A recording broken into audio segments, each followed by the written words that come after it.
For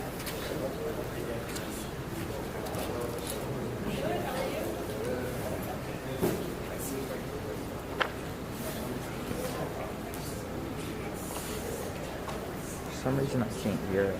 What? For some reason I can't hear it. Can you hear it now? No. Oh wait. It only works in the left ear.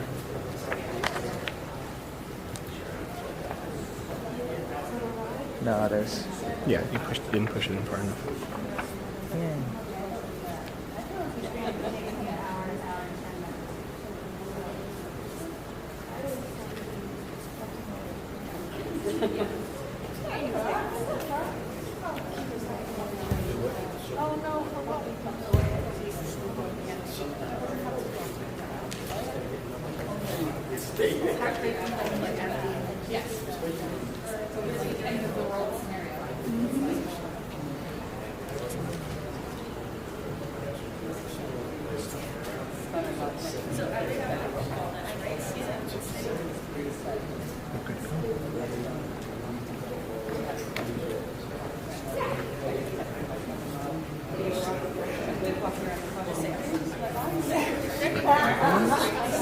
When ready? It's in about 1 minute. Yes.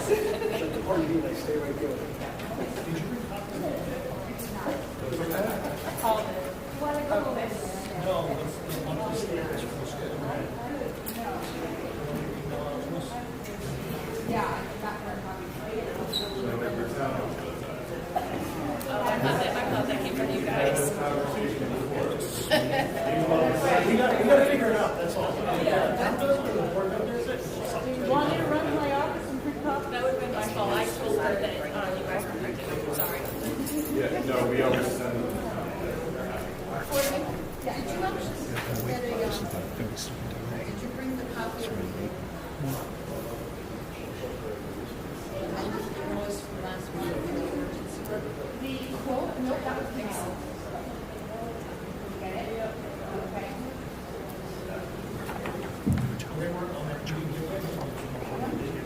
She was on that. They weren't on that fix. Right, I just sent forward the other day. Board of Education stuff. Yeah. No. The update of quote from last month's emergency repair. So yeah, that was the board. I wasn't on the email list either, so. No, she just sent. Okay, so you have that, and that's perfect. Thank you. So we didn't receive anything from the board of educators that we did not receive packets until Sunday night.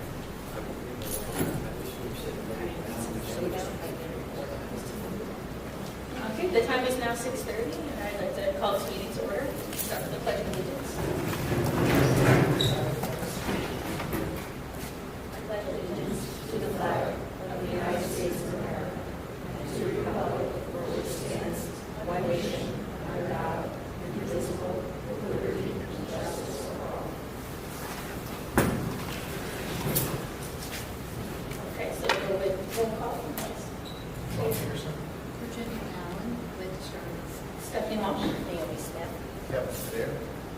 And I'll be leaving Kevin Coder voting rights tonight in place of Linda Fedor. So now we will review and accept the minutes from December 17th, 2025.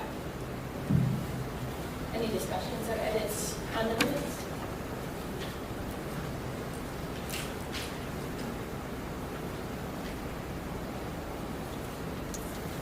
I have a question. Yeah, Who yeah. sets this agenda? Do you think about it?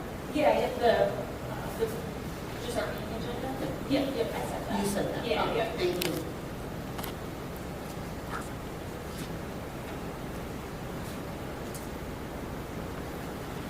The meeting minutes? We'll go through and accept the minutes of December 17th. All in favor, please raise your hand.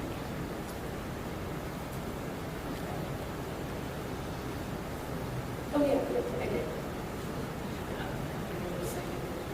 Yes. Okay.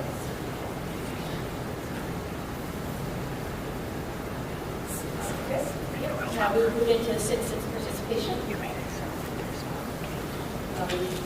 The Board of Finance wishes to promote the input on issues related to agenda items and on the current board meeting. In order to do so and proceed with the business of the board, we are asking that individuals provide their name and address for the record.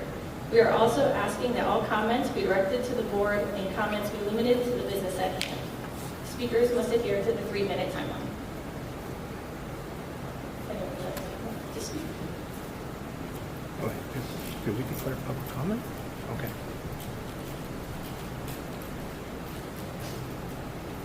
Lori Lewis. One of the things you have on your agenda is the town charter and sorry, I lost my place, the financial reports. As far as the, excuse me,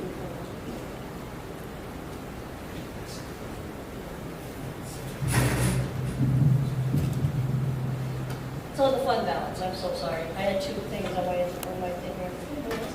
On the fund balance, I would like to suggest that in reference to the fund balance and the cap that you're about to discuss, experts always counsel you to have 3 months of emergency fund, and I'd like to see the town do the same. Everybody should have 3 months emergency fund in their personal household. Also, if we do exceed the cap, whatever that is you set, I'd like to instead, if we have extra money, let's figure out, instead of figuring out how to spend it, I'd like to see the town set some sort of tax relief for the taxpayers. If you have extra money, I'd rather not say, okay, we're over the tax, we're over the fund balance. How would we like to spend this? Let's go and spend it. We're taxing people out of town. Everybody's stressed. Everybody, has no money. I'd like to have the town recognize this fact, and keep that in mind in everything we do. While I do agree we need a lot of things done in town, I think these things can be better accomplished by budgeting and planning instead of what we have. If we have extra money, let's figure out how to spend it. Thank you.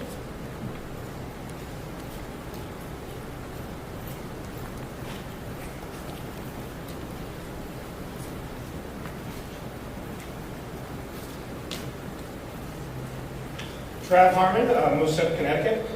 I would like to make clear that my concern tonight is not about whether the town should ever use its fund balance. It is about authority, timing, and process. Fund balance policy is not an executive function. In Plainfield, financial policy begins with the Board of Finance. That separation exists to protect taxpayers and to prevent short-term decision-making from becoming normalized without proper oversight. What makes this especially concerning is the timing. We are right before tax season when the budget, the mill rate, and the tax burden on the residents are being defined. Public statements describing the fund balance as being very healthy or substantial sends a message to the residents that the town has more money than it needs. That naturally leads people to believe that we may be overtaxed and the excess funds should now be spent, when in reality, the discussion should be as much as whether the tax burden should be lowered.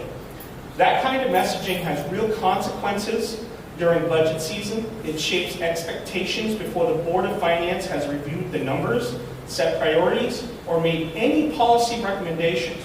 Once the public perception has become there is too much money, it becomes much harder to have an honest and disciplined budget discussion.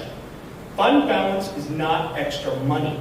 It is the town's financial safety net. It exists to protect against emergencies, revenue shortfalls, state delays, unexpected liabilities.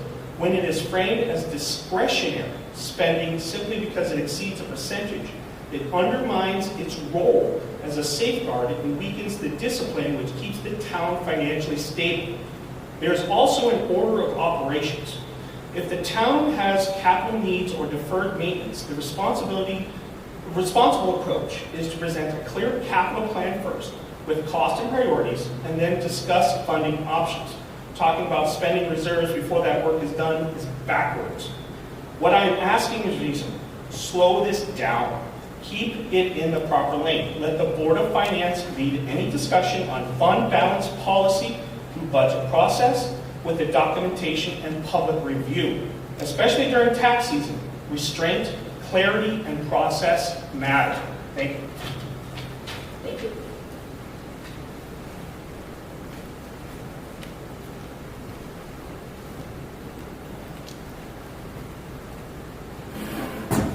Tom Sigowitz, Plainfield Village. I just want to kind of echo a little bit of what Mr. Harmon was just saying. I did find it interesting when I was looking at the agenda that this was an actionable item tonight regarding the fund balance policy. I remember as Board of Finance Chair and as being a member of this board that this is something that should be done annually. Consider making changes to this completely 100% within the authority and discretion of the Board of Finance. But this is not something that's been being talked about really in recent Board of Finance meetings. We've had a lot going on. Obviously, there's members on the board, leadership on the board. I think the timing of this is kind of interesting, just with everything that's going on, some people kind of getting oriented, understanding your job on the Board of Finance. I'm very happy that this is being discussed, but I definitely can't see this as being an actionable item tonight. I think this is a good initial discussion. Not only for yourself as a mixture of different Board of Finance members here with different backgrounds, but also for the members of the public. For members of the public who might be watching the video or here at the meeting, this might be their first time really looking closely at our fund balance policy as far as, so what does it mean exactly? What does this entail? What are you changing on it? How does this affect our fund balance in the long term? So I think it's a good starting point to have some discussion tonight. And kind of like how the Board of Selectmen does with ordinances. We don't just introduce an ordinance and in that same exact meeting take action on it immediately. We do it in steps and phases. There's an initial discussion, there might be a secondary discussion, might even be a third discussion before it ends up going to informational meeting, before it goes to the townspeople. While this in particular does not go to the townspeople, because again, it's in full discretion of Board of Finance, the townspeople still deserve an opportunity to come maybe to the future meeting in February or March, ask questions on this. Why are you looking to make changes to this? Why are you maybe looking to have a whole new invented fund balance policy when we actually do have a history in this town of having different years, different policies that have been amended? And they actually didn't change too drastically. I remember in my years on the Board of Finance, there was 2 instances. We didn't do it every year, what we really should, reevaluate the Board of fund balance policy. But in those 2 years, we made some adjustments when it came to the percentage. And that's perfectly fine, again, within the discretion of the Board of Finance. But you might want to maybe spend more time as each individual member. I don't know if you've all had time to look at our history of those fund balance policies, which are on record with the town clerk. If you haven't, I would certainly encourage you to do that. And obviously, any information that's being introduced tonight by our finance director is great. It's great to see what are some recommendations, what are some changes, what are maybe some areas that are outdated that maybe we should have done years ago when I was on the Board of Finance. So good starting point, good discussion, but I would ask that you definitely not rush this through and possibly take action in approving and adopting something tonight. Thank you. Thank you. Would anyone else like to speak?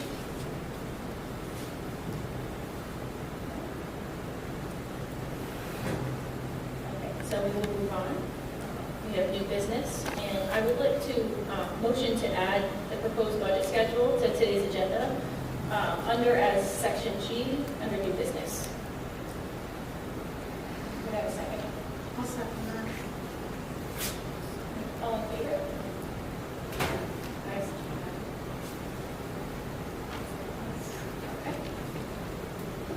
So, section A is discuss and act upon the financial reports as presented by the Board of Selectmen.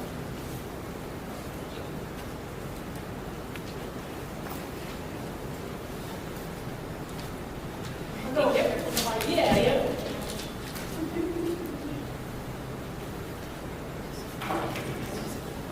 Good evening, everybody. Good evening, everybody. Third time's a charm. There we go. So I presented to you the financials as of the end of the month for December. So you have December 31st financials compared to budget. We also have a forecast for the end of the year. You also have year-over-year financials and a trend report. So I know it's a lot more information that you are accustomed to seeing, but I also know it's something that's been requested.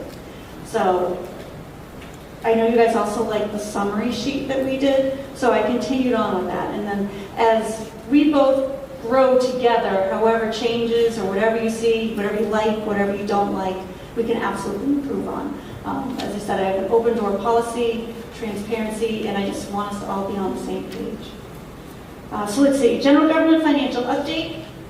As of December 31st, we posted a little over $27 million in revenue, representing almost 51% of the $53 million budgeted.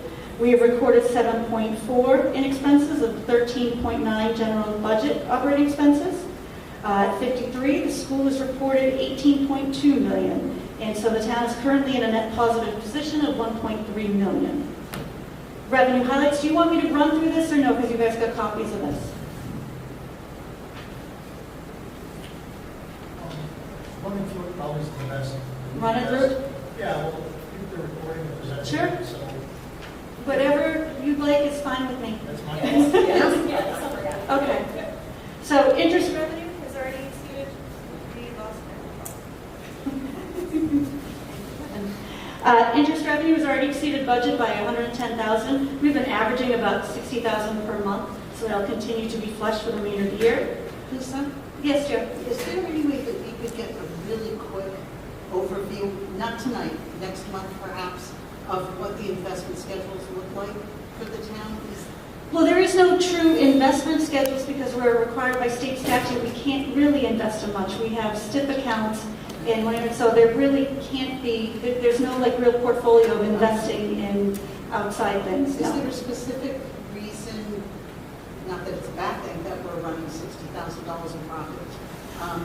Its interest rates are higher. That's throughout. You find that throughout the entire state. Thank you. You're very welcome.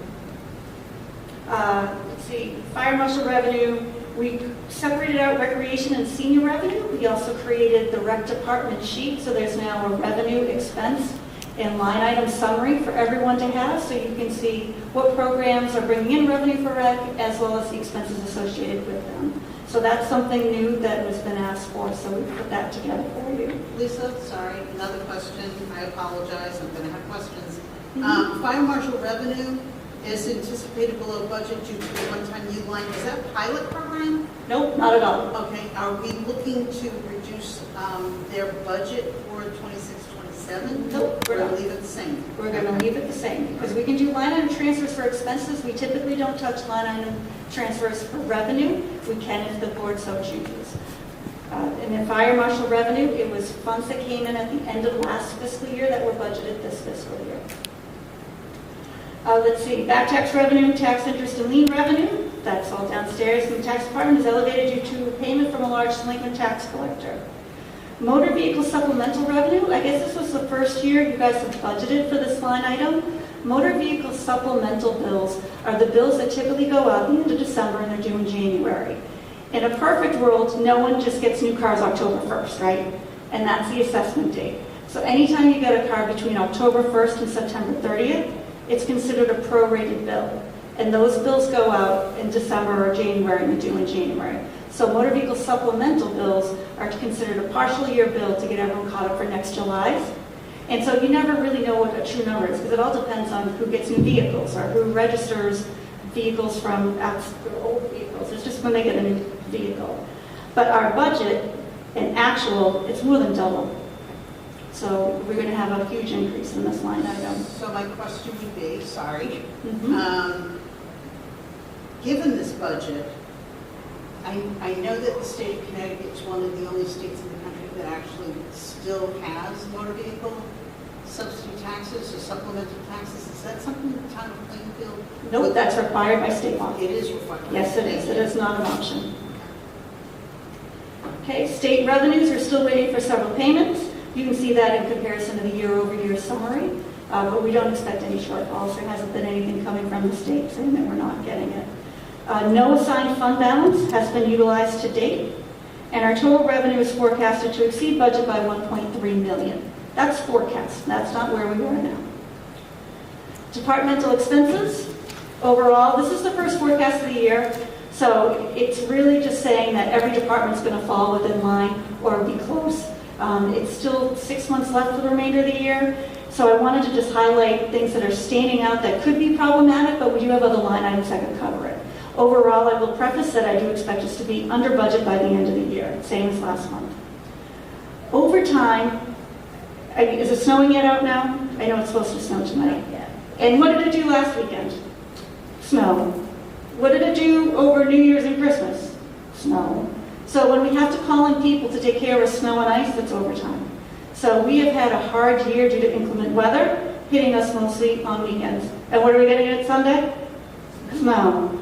So we're going to have to watch that line item carefully because we're probably going to have to do a budget line item transfer to cover that. But that's out of our control. And that's why we have other items to make up for it. But as I said, I do expect the end of the year to be fine. Let's see, we've got health insurance is coming a little bit lower than expected, but we might need to make one more payment. We're still going to be in line for the town. Unemployment's a little bit higher because we do have someone on claim that we didn't expect, but very minuscule. Retirement payouts, we've already expensed $31,040, but that's ebbs and flow in staffing. General insurance seems slightly under budget, but once again, line item transfer. Computer expense, both are trending slightly higher. I know Kevin is into looking into new IT solutions overall, but once again, we don't foresee it being an issue at the end of the year for total expenses. Tax refunds, we are going to copy the statewide standard. It should no longer be an expense. That's not something you guys vote on. If someone overpays their taxes, do you really want to be subject to a vote? It's state statute that the Board of Selectmen has to vote that they get the money, but it's really a net of expense, net of revenue. So if you have it as a revenue and an expense, and then, for example, if you have to do a refund, it's almost like accounting it twice or overstating your revenue. So it's going to be net revenue, and that's industry practice across the state. Okay. And Karen is familiar with this, and she's good with it too. Let's see, capital fund balance, truck lease payment, a third and final payment was not budgeted and due, so of course we had to pay that. I have a question about that. Go ahead, you need your mic though, hon. Sorry, Naomi. That's all right.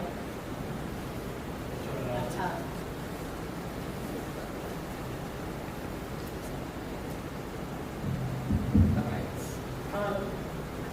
How was that not budgeted? Because I was looking at that this afternoon. So is that missed in this year's budget for the truck payment? Yes, it was a 3-year lease, and year 3 was not just included in the last budget, simple oversight. Okay. But we were able to absorb it because of the next line item, the transfer station that was awarded $200,000 in budget is going to go back. That didn't pass, but it was in the budget. So that's where the payment came from, was $200,000 from the...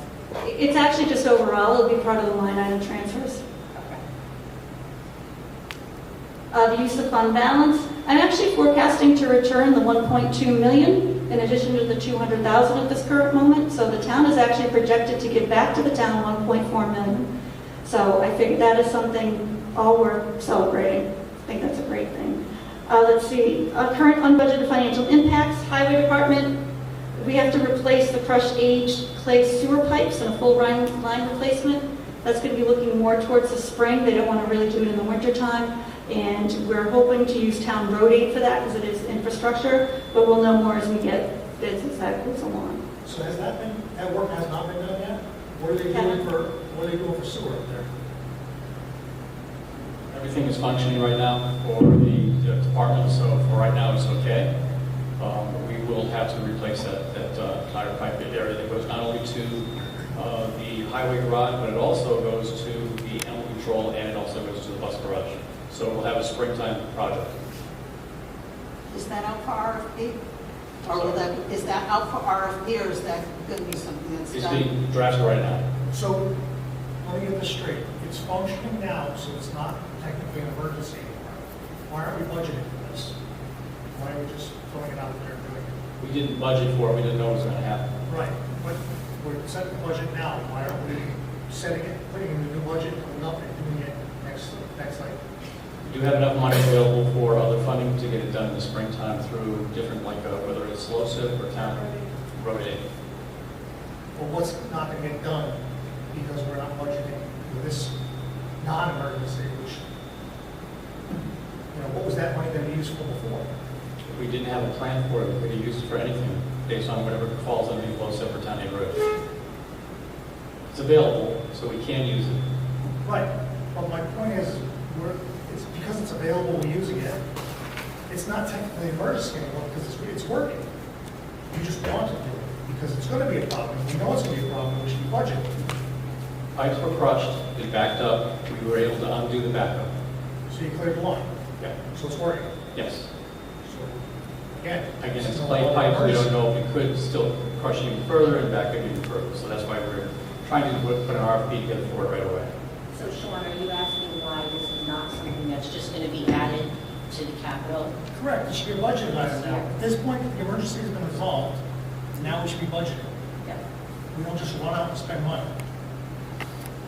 That's all. I'm just curious as to if the emergency's been resolved, it's functioning, how is it still an emergency? It's not going to happen. Still putting together the RFP. The RFP can be done in the budget for next year if we wanted to. I'll just, if you don't mind, if I digress to what road aid actually is, because it's actually one of the funds that I want to set up. Road aid comes from the state, and there's state statute that requires this. It can only be used for roads, infrastructure, and tree trimming. It's very, very specific, and I have to report back to the state what actually goes in that. And we got $283,000 for that, as well as we had a road construction capital for $300,000. So there's $500 there that's used, supposed to be used for roads, but that $283 has to be used for roads and infrastructure. And so right now, the highway department, they need to have a plan, whether it's for paving, whether it's for this piping, but whatever they decide, it's got to stay within that statute. I'm just explaining to them. No, I understand what you're saying, but again, that money would have been used for something else, like paving the roads. Now we're going to shift it off of paving the road to repairing the line that's not technically an emergency anymore. That's my statement at this point. We're keeping an eye on it on a daily basis to see what's going to happen. So it could happen. We might have to do it right away. Well, if it It's happens. important to have the RFP ready to go. Yeah.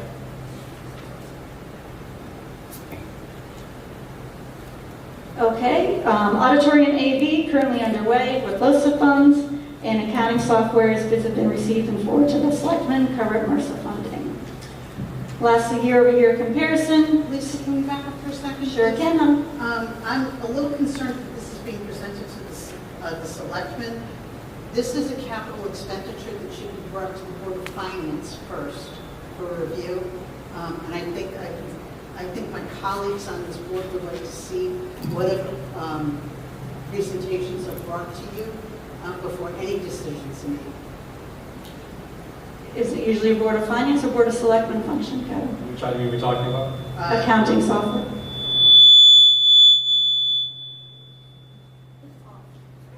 I think the audio needs to be addressed.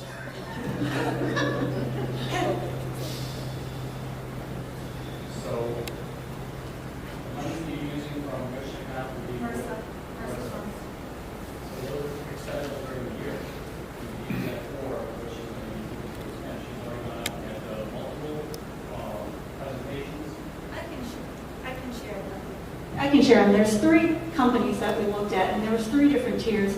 One was extremely high, one was mediocre that I like to go with, but we actually like the lesser version because it's much easier. It's some more simplistic conversion, and it's Edmunds GovTech. It is $8,500 a year, where the high tier one was like $46,000 and the mid tier was $21,000. So this is under the $10,000 a year budget. Okay, and what is the conversion cost, or is there? It's included.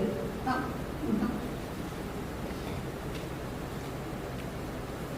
We easily copy, it's no big deal. What I really wanted was the software, is to be able to come up here, and if you have questions, we can drill down and see who the vendor is, and then look at the invoice. And all 3 of them had it, and it just, one was astronomically high, one I would have liked to get, but I still think it's just too much. And we just want to get away from a system that's over 20 years old. thank you. You're very welcome. So, in that position, we're $541,000 higher in that position than we were December of last year. We're forecasting, we're trending good. So, any questions that you want to ask at this point? You have your forecast. Is there information you don't want to get? I don't think it's information that we don't want to get.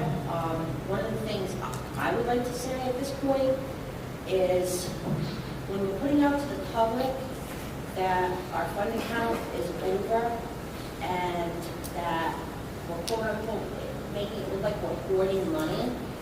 Money was put in the capital last year, but it was for a specific project that the town voted down. That's not to say that the people in the town are not aware that there is infrastructure issues and things that we may need to be addressing.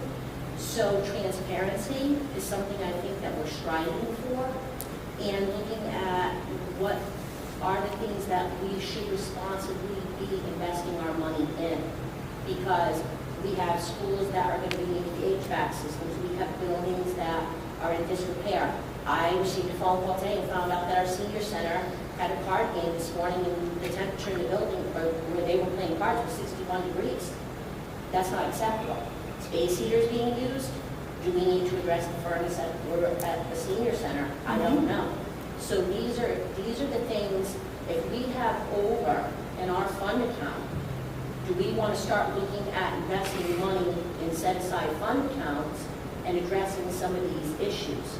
Because we've had years of kicking the can and ignoring or patch jobbing major issues because we didn't have the money.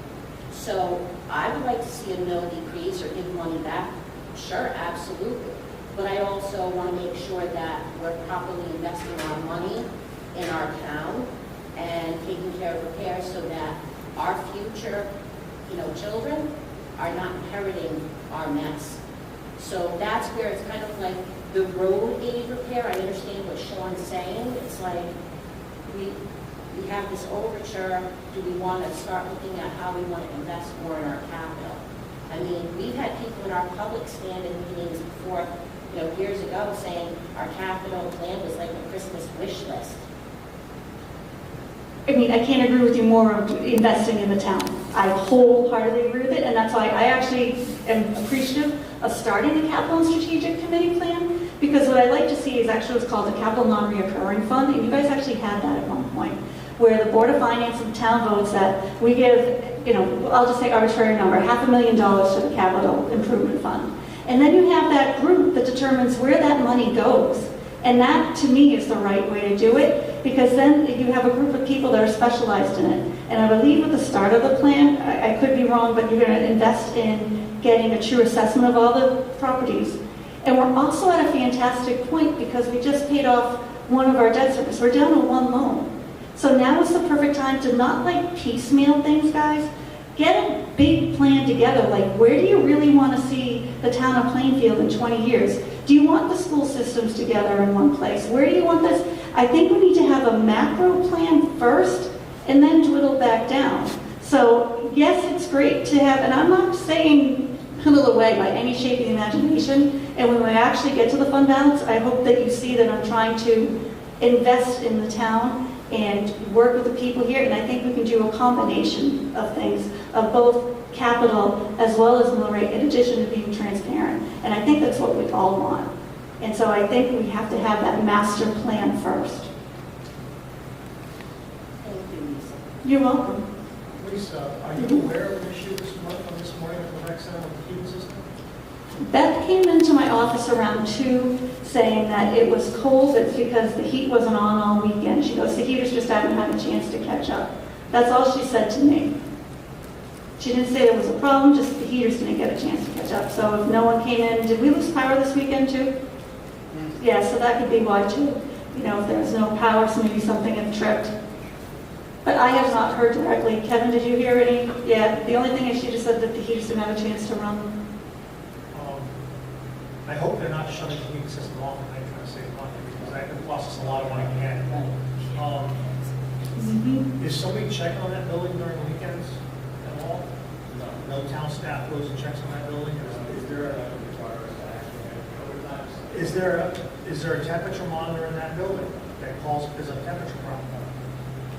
Well, maybe that's something we need to do with electronic thermostats. Especially coming this weekend, we got really cold weather coming in. If we lose power to that building, somebody should be checking on that building. I mean, this could cost us a lot of money in the end if we don't take care of stuff.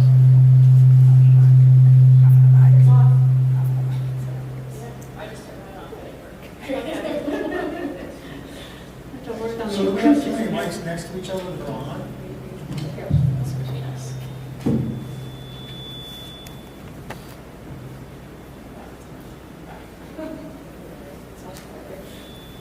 So those are the financials from the general government. Do we want to go through a regular financial statement as we would? Like page by page? We can do it quickly if you want. Or just approve as presented, or ask if there's questions. I think Can you explain, on account 5640, it's other local, for local revenues, what is that? Just that, other local, most of it comes through the town clerk. Okay, so with the new software, we'll be able to drill down into that and see what perhaps that is? Exactly. Okay, all right.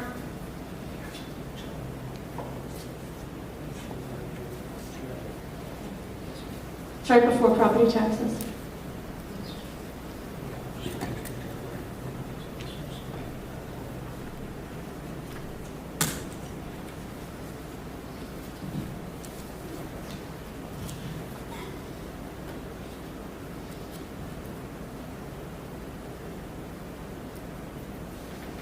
While we're looking at it, I just wanted to say I absolutely loved the different reports you put together for us, especially the monthly year-over-year comparison with the dollars, percentage. You could really drill into the exact month and what's different than it was the year prior. That was really helpful, and especially looking for invoice numbers. So senior program, no budget, but we've spent almost $61,000. Other way around. That's revenue. It's a new line item that I put in the budgeted overview. My department and the rec department sat together, I think it was Tuesday, last Monday. It was like for 4 hours, and we went through everything. Like, where is the revenue going? Where are the expenses going? Where are the salaries? We did an overhaul.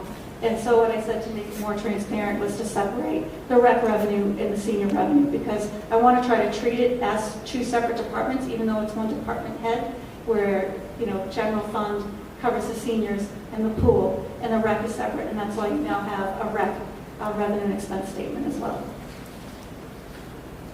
Thank you.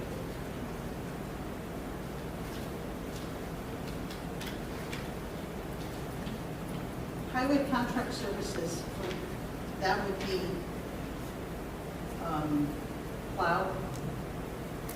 salt, Where are you in the highway Highway department? department contract That's services? probably going to be the uniforms that I addressed last month. There's the duplication.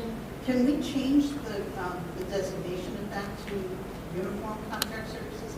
So it's pretty clear what it is? Well, there might be more than that. Oh, okay. There could be other contracted services in there, but uniform is the main one. Any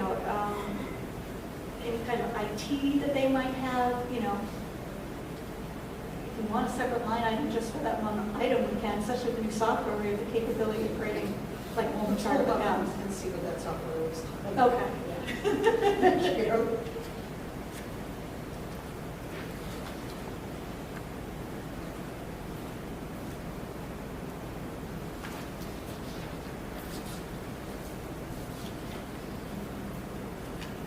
When you go to, I think it's planning because it's with the page, at the bottom it says affordable. What is that? Is that affordable housing, Kevin? It's 15,000. It's in planning. Is that the new state mandate? Top of page 5, last slide on planning. I honestly don't know. It was budgeted 15.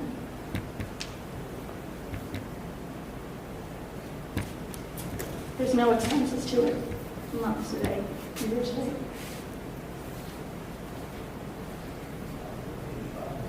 It's the last line item on planning. Oh, I know. Finance and affordable housing. Is that what it is, housing? It says affordable. Yeah, okay. Affordable housing. And what would we use that for, Kevin, if you don't mind? Question, when I get you that answer. Thank you.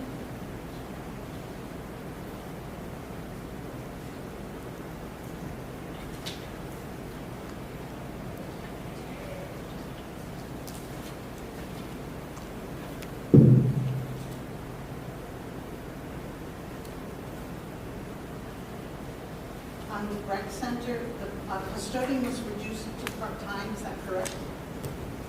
Yes, that was like 3 meetings ago, so Yes. that'll be a line item transfer. Okay. The rec custodian went to part-time, and I think one Okay. of the coordinators before it went to full-time.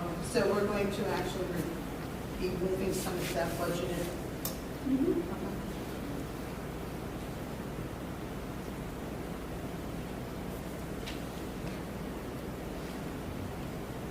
Is there a published, I'm assuming there must be, names for department heads and salary ranges that's available to the public? Talking about every department head. Department head, rec department, highway department, not necessarily names, but positions with, If it's a unique contract, yes, okay. absolutely. As recreation, we have definitions for, I think there's 3 full-time that we have right now. But I get you the names of those if you want. And those are union or No, non-union? recreation is not unique. Non-union, okay.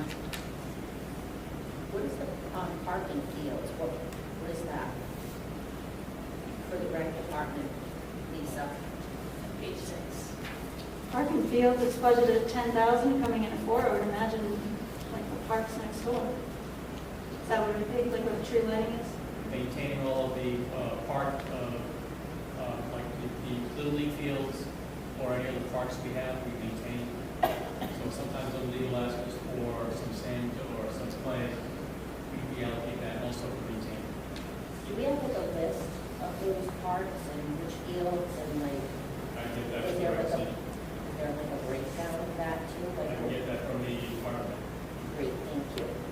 It'd be nice to see what they're spending on each park. Yeah, I would like to see that. If that's possible. Because I understand there's some issues with the Wakeman Park. The swing set, the playscape. It's always problems with it. Looking for total replacement. Problem with recreation for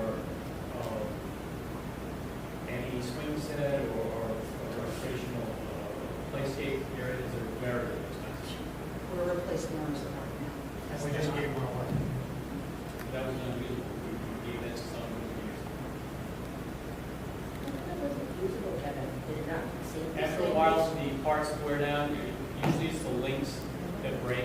Okay. So the replacement parts for that are difficult to get and then also, or fabricate. Put Now, that together. there's more. I don't know if it's still there. I didn't even check. So I could be speaking at it. Do we also have playground equipment in front of the ECC building? Is that still there? That's still there. Now, is that also going to be something we can't utilize or could we utilize? I actually, we moved out of ECC, we took a look at what was movable and what was not movable. No one else. You take it, I'll grab another one.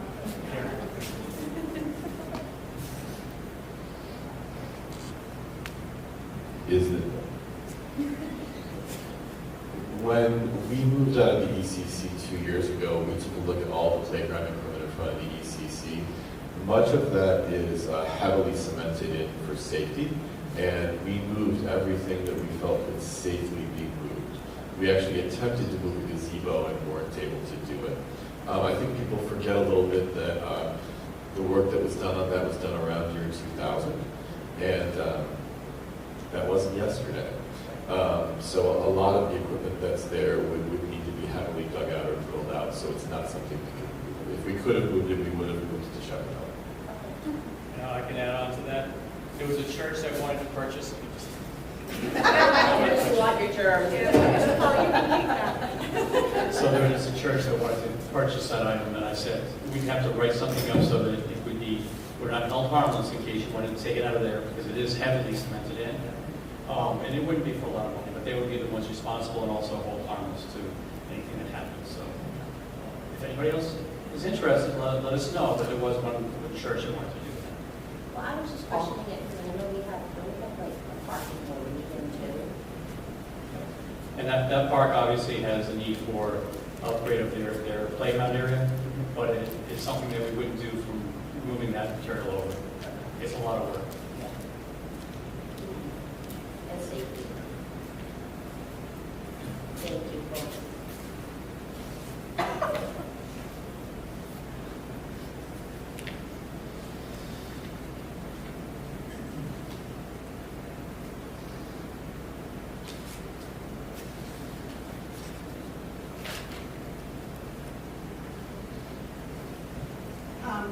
boards and commissions, those expenses and budgets are stipends, legal requirements, postings for public? Stipends? Yes. Okay. Most of the secretaries, right? Exactly, so you would normally have your secretary here tonight, they get paid $100 a session. There are some that get paid more for those that are on P and Z, like this last meeting. They'll get paid a little more based on the length of the meeting. Another question that I have is, we budgeted somewhere around 16,000 in this budget for the Meals on Wheels, and then we're told that we weren't going to be part of that program for the seniors. Where is that money? We are on Meals on Wheels. We are. Yes, every Friday they get 5 frozen meals. And then we have volunteers that actually drive them to the people who need them. I can precursor, next year we're looking to not do that. And not by way of not serving these people, but serving them fresh food. Because while it's frozen, it's okay. We're talking about people who have a hard time getting around and walking or remembering what to do properly. I think the fresh foods might be much better. So we'll be addressing that issue. So yes, we are doing it this year. It is 16,000. Okay. So what was the issue? So what, we were told Bless you. grant wasn't done, or the cost had gone up, so something changed? Transportation was an issue. Okay. Thank you. Town contributions, when will we be making those donations? Project Pen, Memorial Day, well, Memorial Day, self-explanatory. I would say you normally wait till the end of the year to make sure that you have the funds available to donate that. Well, they wouldn't, Well, we have Project Pin there, is that correct? yeah. Yeah, Project Pin we'd like to do right away. So that if it hasn't been done already, we'll get that right away. I think we just did this, but it hasn't been processed yet. All right. The other one has to do with Memorial Day. We purchased all the flags to put them out for that day. If we have some left over, like last year, where it says under flags, we didn't put anything in this year because we had enough flags to cover for this year. We were making our cuts last year. So we're going to put that, institute that again for next year, but yeah, that's what that was for. Department of Health, how is that working? Are they possibly find a new program? They've actually, and I think it's, for those who remember from a few years ago, we had a problem with the Department of Health. I was looking to go instead with another group. Since that conversation I've had recently with Luigi, who runs the Department of Health, things have been working out very well. It still doesn't mean that we're getting the top shelf service. In other words, you want to have all of your restaurants checked out on a regular basis, and I'd say only a third are. And I think that's a similar number to what you see down south. Having a problem getting staffing, no matter where you are, to go out and get certified and then be part of the group that goes out doing certifications. Are we looking at another increase from that this year? Actually, I think we're pretty It's close. very minimal. It's very minimal. We did receive their forecast for their budget for us next year. Yeah, for all of those purchase services, we're starting to get although letters coming in. I think we're still waiting for QB 911. But other than that, I think pretty much everybody else is coming very close to what we had for last year. With NECOG and the HR person, how is that working out? Actually, very well. Very well. That person has come in. We met with Virginia for a few sessions now. We've had people coming in yet. So Virginia Oliver has done a great job for us, so it's very, very beneficial. Now, does she have her own office in this building? Yes. Whereabouts is that located? Right across from where Lisa has her desk and coming to my office. There was an empty office. The one with the sliding window? Yes. So she's really got no privacy? We're working on How that. does that work? She's got a table and 2 chairs in there. Yeah, but still got a glass window. Yep. And we're getting a noise machine so she can have more privacy with her clientele. Okay, because there should be privacy for anybody who wants to come and talk to her Right. about issues. And she's good with the union contracts. We have so many union contracts. Every union contract has different parameters, between when everyone's holiday pay is, when they get their vacation time. Everyone is different, so it's nice having this business. She's putting together an employee handbook. She's going to be doing training for FMLA for all departments. She's going to do some other training as well. And she's keeping up to where every single group may have certain trainings they have to do, like the highway group, they have to do flagging lessons or other things for OSHA 10, things like that.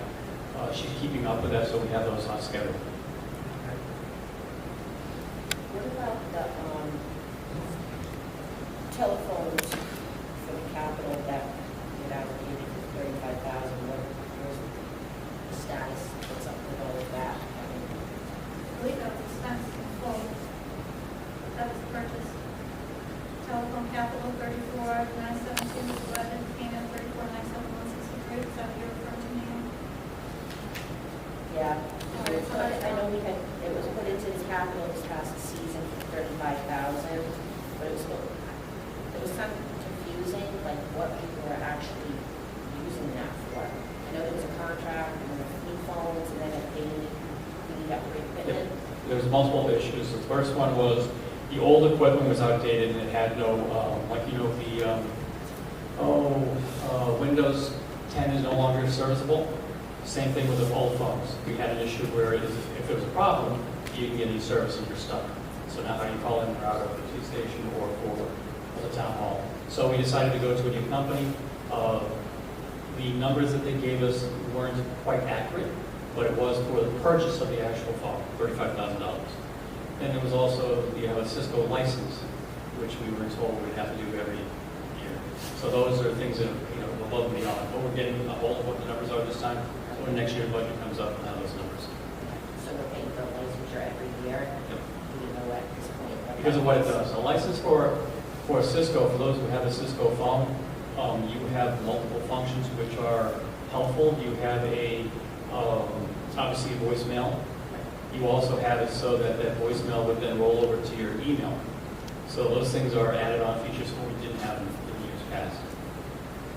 Do we have any idea roughly what that's going to cost per year? Or? We're still waiting for the final numbers to come in. All right, thank you.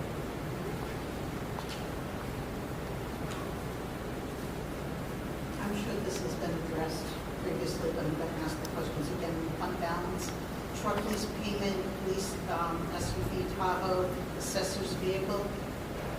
Why aren't these just budgeted line items? Why are they fund balance? Or are these new leases with Capital items. capital They're items? capital items. And so there's a couple ways you can do capital. You can either do as a pay-as-you-go or the capital non-recurring is what it's talking about. So this is a pay-as-you-go method. This is saying, hey, we're going to use part of the fund balance. When you have an over fund balance, you can use it as capital, or you can offset the mill rate or both. And that's what they said last year was voted on, to take capital items and use it out of the fund balance. Can this be moved to a budgeted line item? No, this is not a true expense. It's not a year-over-year expense. An assessor's vehicle is the purchase of a new vehicle. That was Oh, it's a totally new vehicle. It's a brand new vehicle that got Okay. purchased. What about the truck lease payment? That is a third payment of the asset. That's what we're talking about. Okay, Okay, yep. so that's a new truck. Okay. Same with the And we own SUV. these, so they'll come off for next year? Yes, Okay. All right. exactly. It's not a recurring. Got it. Thank you.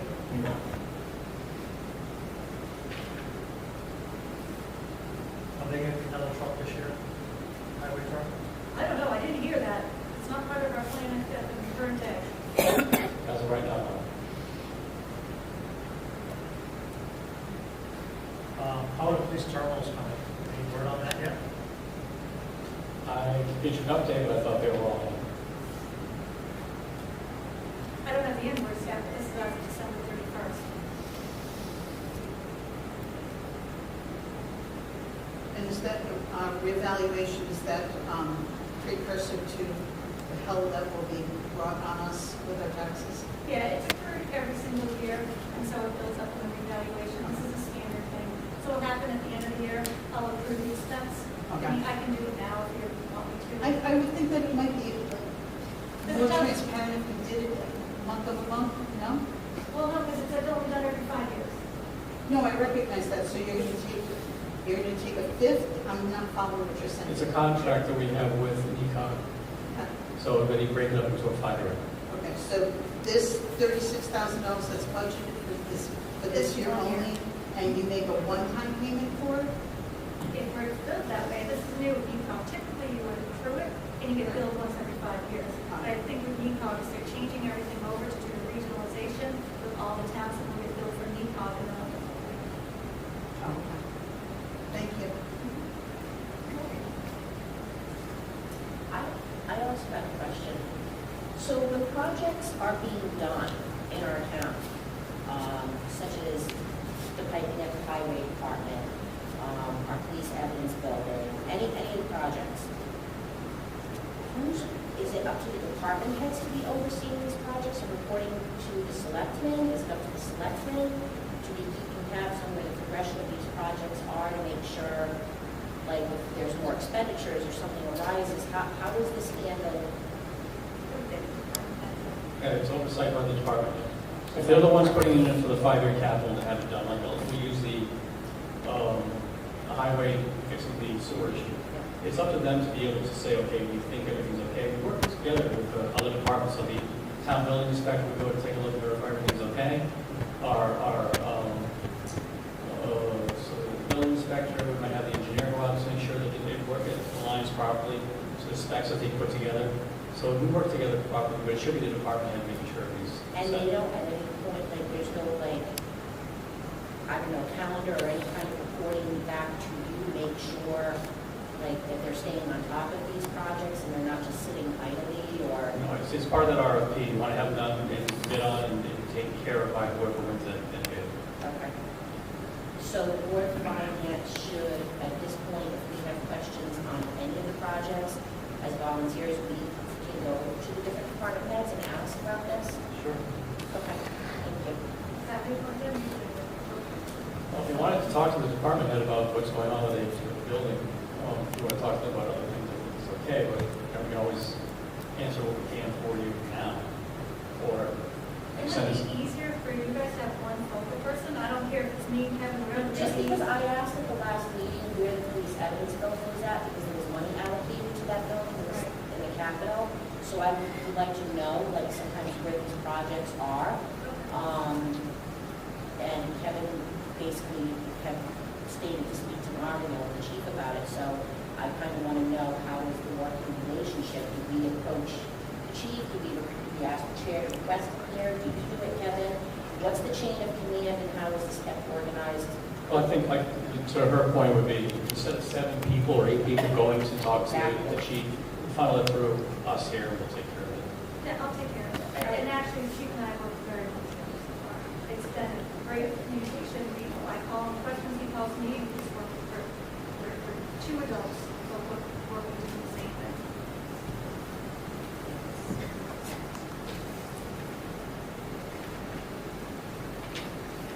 I wasn't just stating the chief, please, I mean, any Just anybody, yeah, no, but if you don't it for me, then I can be the one who's responsible to get back to you.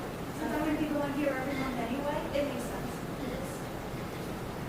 But we'll be able to ask that department head be present at a meeting if there are very specific questions. Yeah. Coming down the pipe.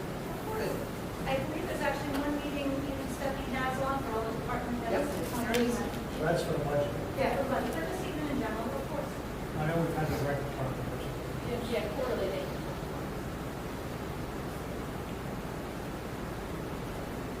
Any other questions on the Sorry, town yes. statement? Sorry, yes. Recreation fund revenue, there are no budgets because the revenue is unknown. It wasn't budget, it was put in the general government budget. Oh, this is what was moved. This Yeah, that's piece what was moved. So if you look Okay. at revenue, what they did is they put together senior and rec revenue, and so I separated out. The budget is 105, and so far rec revenue is at 62, and the senior is 60 for here, and then there was a separate fund, the rec fund wasn't budgeted at all. So at least we can start to track it so we can get something moving forward. The idea of any rec fund, guys, is to try to make it self-sustaining. We want to, usually the general government will pay for the director and maybe the assistant. So it's a little different here because of the pool, we have to pay for the pool. But ideally, the rec department should be paying for itself, for its programs.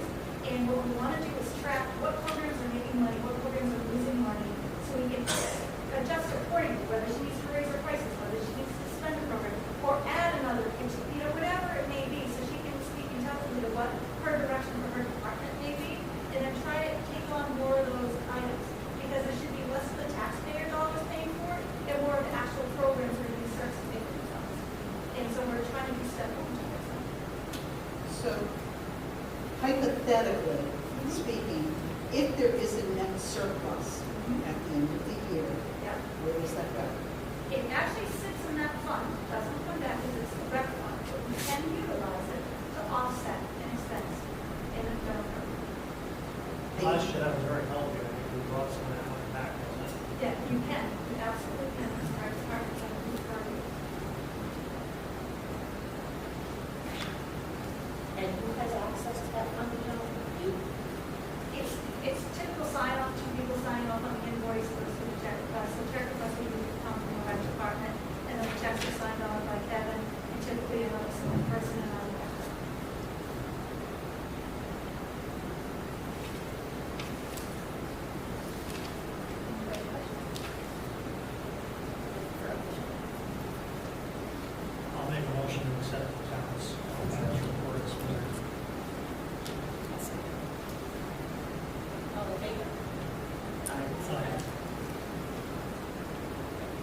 Thank you, guys. It'll get easier, everyone. We'll stop asking questions. You can. No, we won't. Just ask me. I don't care. I might not know all the answers, but I'll find out. The next item would be to discuss and act upon the financial report as presented by the Board of Education. So Peter, would you like to? All right.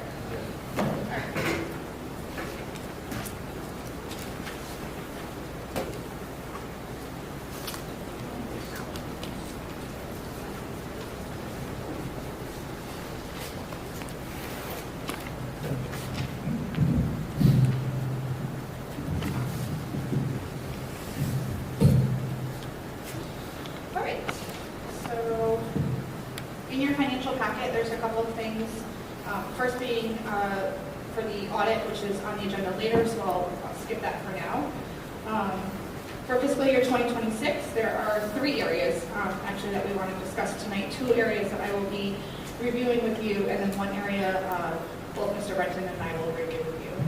The first one being the object code for 100, which is our salaries. Just letting you know, we currently still have vacant positions for certified teachers and non-certified staff, which are paraeducators.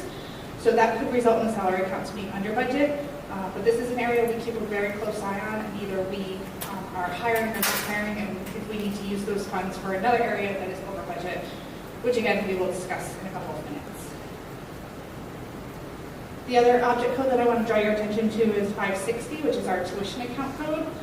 This is an area that I bring up at pretty much every meeting because this is an area that is ever changing. So we've had multiple changes to our out-of-district placements for special education students, and we've had the excess cost for reimbursement come in lower than what we budgeted. That could change after the March 1st submission and after the state recalculates, but at this point right now, this is the first time that we are considered over budget in this account code, so it's over budget by $50,127.14. Largely because we budgeted to get for excess cost grant reimbursement $500,000, and we're projecting to get $442,000.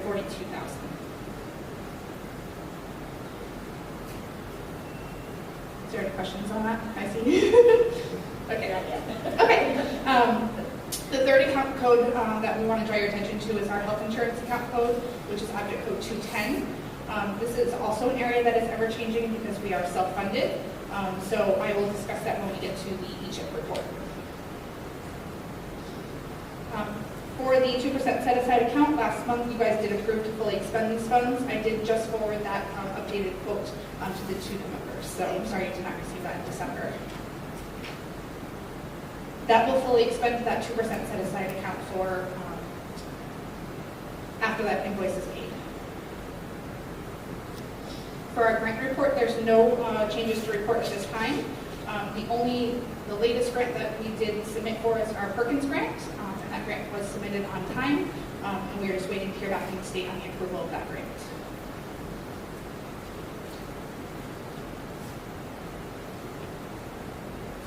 For our facilities report, I do want to let you know for actually that Shepherd Hill heating unit that you did approve to use our 2% set-aside account. Work has not begun, but the project has been scheduled.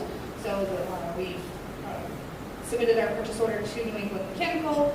They have ordered the part, and they are working with our facilities director on getting that scheduled as soon as everything is on time. How would you maintain in that area?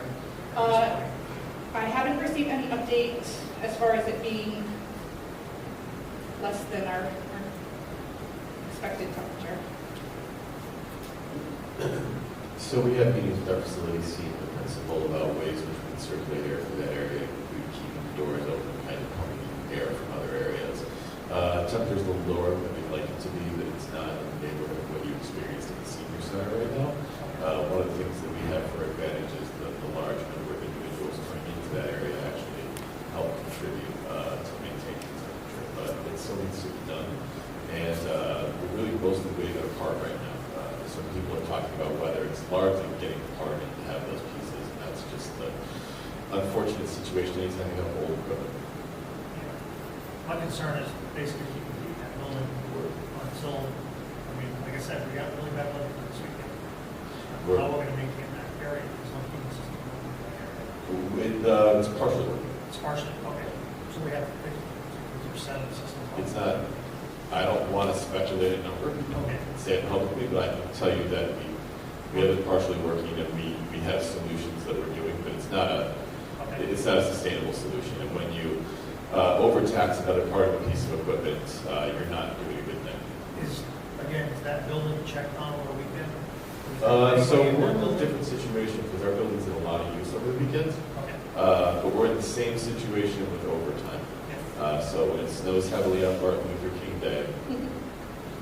Yep, I understand. I'm just concerned with the building freezing. I appreciate that. Yeah, as of right now, especially with the storm that we just received this past weekend, all the custodians that were on campus doing snow removal, that is double time according to union contract. So just like at the town side, we are keeping a close eye on overtime. At this point, we are not projecting to be over, but that can change with the snowstorm next weekend or continuing the snow on opportunities.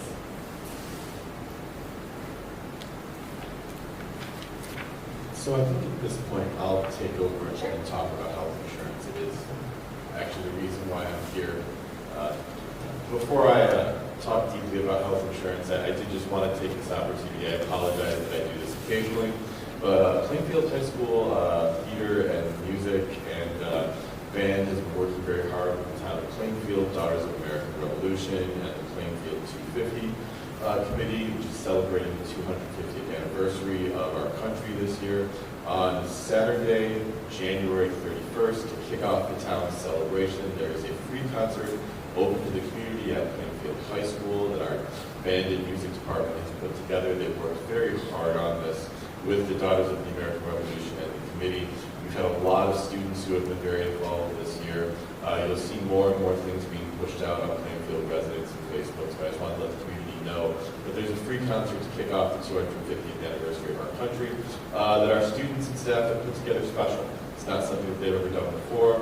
It was something the Daughters of the American Revolution approached Plainfield schools with, and our team was happy to partner with them. So I just wanted to mention that I'll be sending out flyers to the Board of Finance, and also it's at 6 o'clock p.m. at the high school. Can you state the date again? 4 o'clock. It's at 4 o'clock p.m. Thank you so much, Mrs. Saturday the 31st. Second thing I just wanted to mention to members of the Board of Finance is that next Wednesday, the 28th, if you receive an invitation, that's our special meeting for me to present our budget to the Board of Education. That is at Plainfield High School. That is at 6 p.m. The 28th. So I just want to mention this. 6 p.m. on the 28th. The reason why I'm here today is I wanted to come early just to tell you where forecasting is looking and just give you these pieces. We are not in a urgent situation yet, but if I were here 3 months from now and we're in an urgent situation, I would feel bad if I didn't come to it. So let's talk a little bit about what being self-insured means. Being self-insured for both the town and the school system means that we maintain a reserve. We've actually done this for over a decade. That is a reserve of approximately between 2 and 4 months of what our insurance costs are for all of our insurance plans.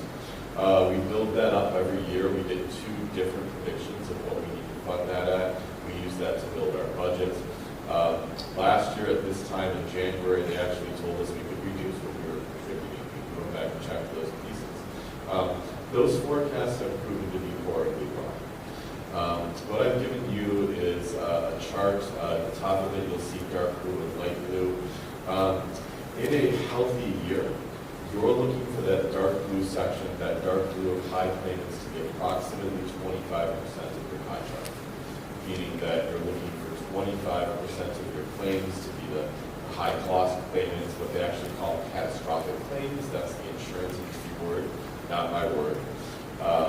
For those pieces, as you can see right now, Plainfield Schools is trending over 50% of those pieces.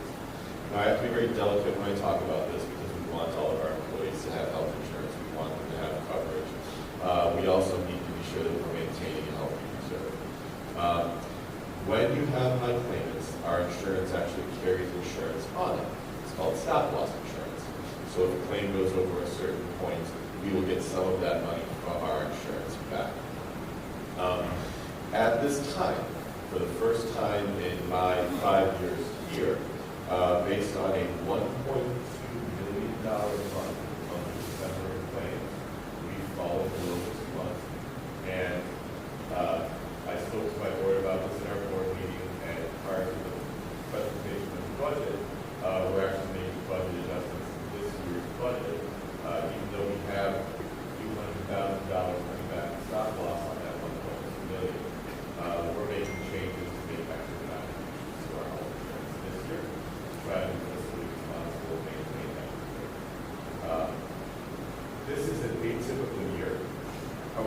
challenge we're going to face with this.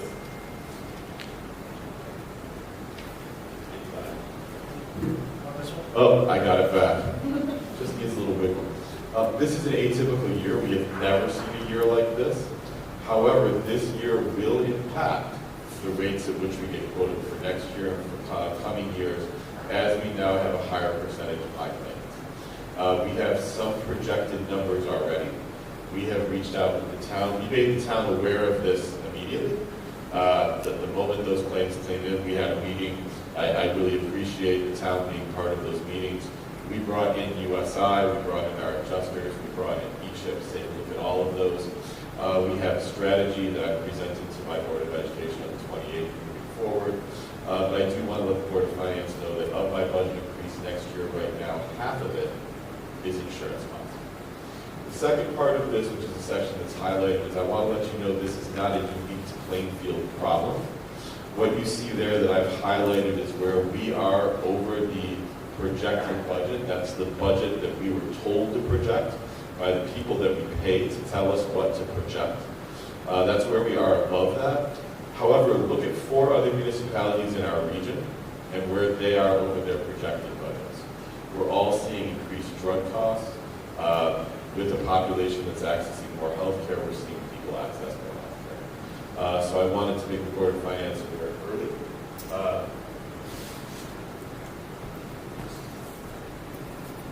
Because as they say in finance, nobody likes surprises that are not presents. I didn't want this to be a surprise if I was talking to the Board of Finance more about it in future months. So I wanted to make you aware of the trend now. I'm going to hold it with this website. Just so you know, the town and the Board of Ed are 2 different pools. I wanted to make the Board of Finance aware now. It felt like the right thing to do. I made the Board of Ed aware. And we'll be keeping you updated on our progress on what we do. Thank you. This is, if there's a question of is there anything you can do to control this, we really can't. You can't predict this. We can forecast numbers in the next year that help account for this. And we and the town are both reviewing options for next year.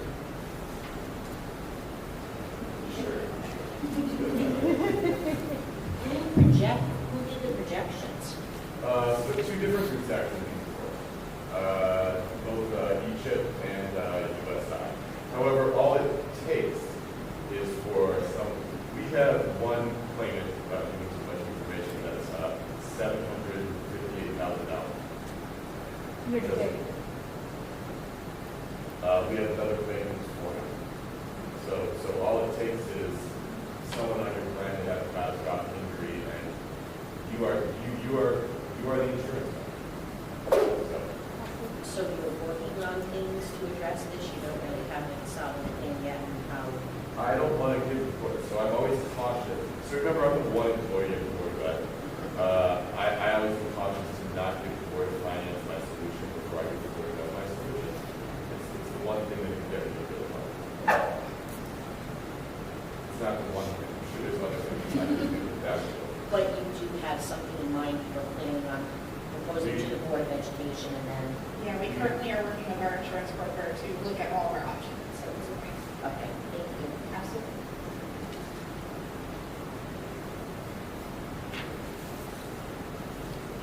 Is there anything else you wanted to go over? Nope, unless there's any specific questions, those are the areas that we are just aware of that we're keeping a close eye on. The Board of Finance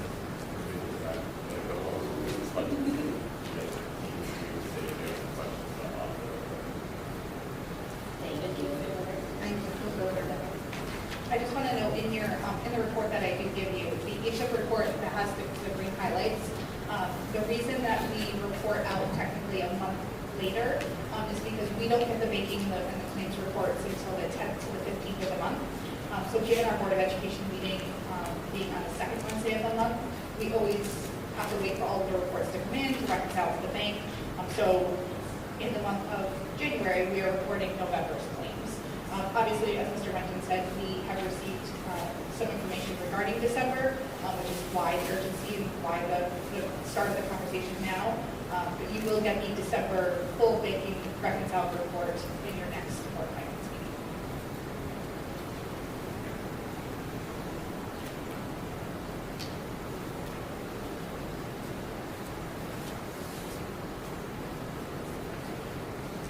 We can look at whatever expenditures made are sufficient to allow these individuals to return to optimal health. Absolutely.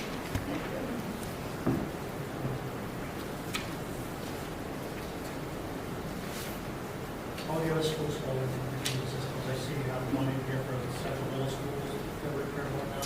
Yeah, so that is an area that Mr. Polkadowski is really on top of. It's like you've heard for the senior center. When we get this cold temperatures, it's just an area that those heating units on the rooftop can be affected a lot more when it's -4 degrees. So there have been some minor repairs. We've not had anything catastrophic. We're the only one on the top of the Shepherd Hill cafeteria unit is needing a full replacement.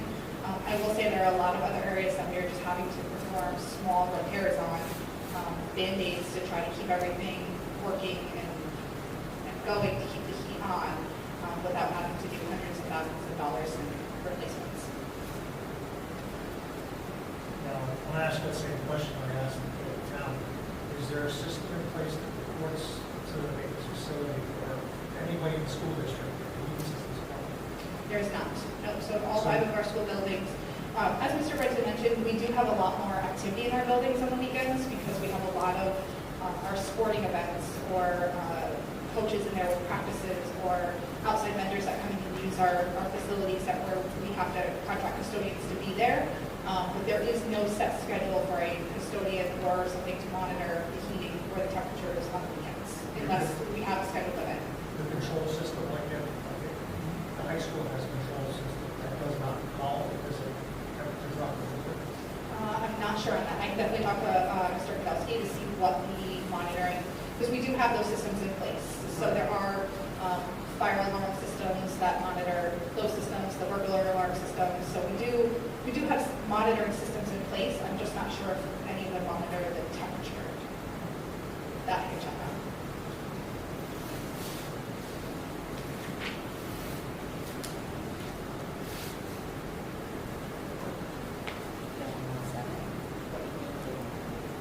There's no more questions, I'll be looking for a motion. I'll make a motion to accept the Board of Ed's presentation. I'll send it. All in favor? Okay. Motion passes. Thank you. Thank you.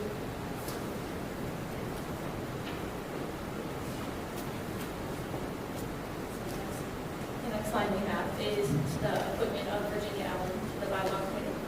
Virginia came to me saying that she would like to be part of this committee, and I think that she would be an excellent addition to it. If there's any discussion on it as a board, we can. How many do we currently have on there right now? 2 right now. So this would be plus 3. This will give you 3, that doesn't create a quorum, no problem, right? No, no, Okay. we're good for 3. Now, if a board member was to attend one of those meetings, would there be a problem? That's a good question that we should look into. They're open forum, they have to be. Right, but if you're having a meeting of the subcommittee, you put one of the members in that room in the audience, does that create a quorum and cause a problem? Kevin, do you have an opinion there? I believe I can check with the attorney, but as long as they're not participating. Okay. All right, I just want to make sure before I show up to one of those meetings. Here's the problem. Is that? Yes. I can call the FOIA commission too tomorrow and find out. But I would suggest at this time, just not to say that it's not, it would be considered as part of it. Correct, I don't have, I want to make sure I don't cause a problem. Part of the discussion. Super enough. Any other discussion before we move on? I'd actually, just a couple things I want to touch on while we have bylaw. So I want to make sure that if going forward with the Bylaw Committee, that Board of Finance members and officers and our finance directors, as well as our selectmen, are going to, once we have this amended and updated, because there are some things in here that are not being followed. So I'm kind of concerned, are we having volunteers meet and amend and spend time doing this, and then it's just going to be kind of thrown in a filing cabinet or in all of our packets, and we're not going to be following what the policy, bylaws actually state.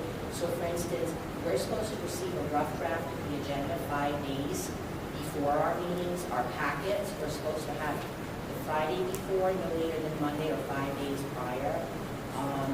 So I just want to make sure that the things we're actually having in here,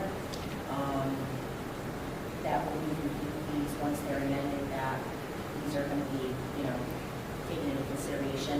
I know there was also kind of a footnote in the email from you, Lisa, that going over the policy, fund account policy, we're going to have that added in here. So I just want to make sure that.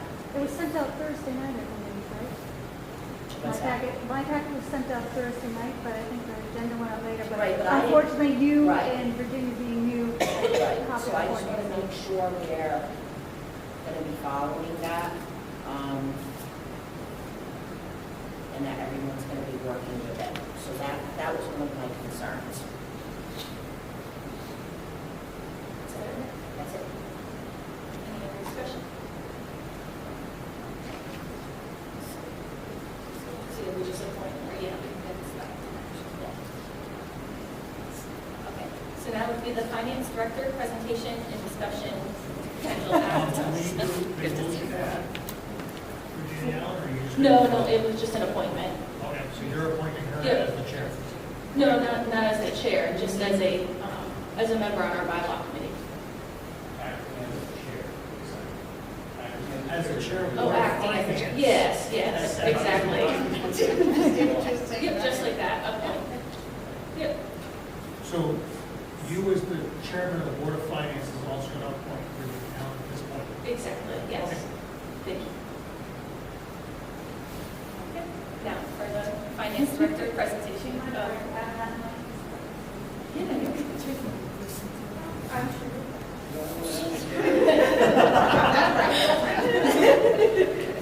It's all good. So this is the point where I have a target on my back, because everyone's been talking about this for over a year. So what I want to do is, how this whole thing became evolved is that when I was around, I used to writing financial policies for our town. It's more than just fund balance, it's debt service, it's capital management. There's a whole other of them that most towns do require. And I figured with starting the new bylaw committee to kind of like roll things hand in hand. So that's what started that. In addition, I've gone to 2 or 3 meetings and everyone keeps talking about that 1.2 million. So I'm like, I think it's important for us all to understand what fund balance is, what existing policies are in place, as well as what I'm recommending, and whether you implement it or not, I mean, that's up to you guys. But I do hear wholeheartedly about the capital and reducing the mill rate. But let's first talk about what fund balance is and the research that what you already have in the town. So this is an example of what I'm trying to do, is create a template for financial policies. It has the logo, it has the theme, the purpose, the scope, and the objective. So this would just be a simple template that we would use for all the financial policies. And I gave you guys a listing of that. We can go through this in a minute, but I wanted to address what Tom mentioned earlier about incorporating the past policies. So in this policy, there's 2 appendices. One is the first fund balance policy that was adopted in 2012, recommending an 8% reserve. And then Appendix B was the last one that I could find from 2018, recommending a 10% reserve. So yes, we did use history. We aren't recreating the wheel, and the verbiage here is almost identical. Okay? So we took the 2 appendices and we added it to the new outline, so to speak, and with the graph, and I increased the percentage to 15 to 20. And that's primarily the only difference. And now I want to explain why I was doing that. But I do hear what you were saying, that this was not just something that we decided to recreate. It was looked up, and your current policy that we could find, and both Sean was great, the town clerk was great, Stephanie was great, we were all trying to find another one because we thought it was talked about, but it was never passed before. 2012 was the only policy we could find in the town clerk, and 2018 was from Board of Finance minutes. So that's where we have. So Now, the 2018 wasn't. it wasn't recorded in the town clerk. In the clerk's office. Right. All we found It was approved in minutes. It's approved in minutes. So is that It was in the minutes as approved, so that's how we have it. Like, see the top one? You can actually see the signature of the town clerk, where this next one, it doesn't, it just says revised at Board of Finance and the date. so is that legal at this point? According to the town clerk, because she thought it was fine, Okay, because you voted on it, so it was an action item. okay. Just making sure. Yeah, no, I mean, and that's why we're bringing this forward to the discussion. So, history is there. So, as I'm doing this, as I try to get this up, if I can find it, what do you guys think, what is fund balance?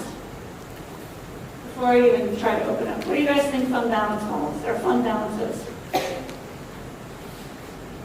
Anyone? Have you guys ever heard of the rainy day fund? Like, have you heard the state terminology use that? It's, in essence, your savings account.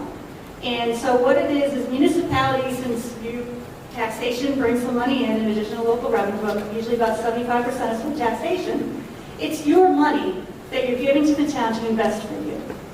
So what happens is, unlike your own house where you can say, the more money we save, the better, they're saying no.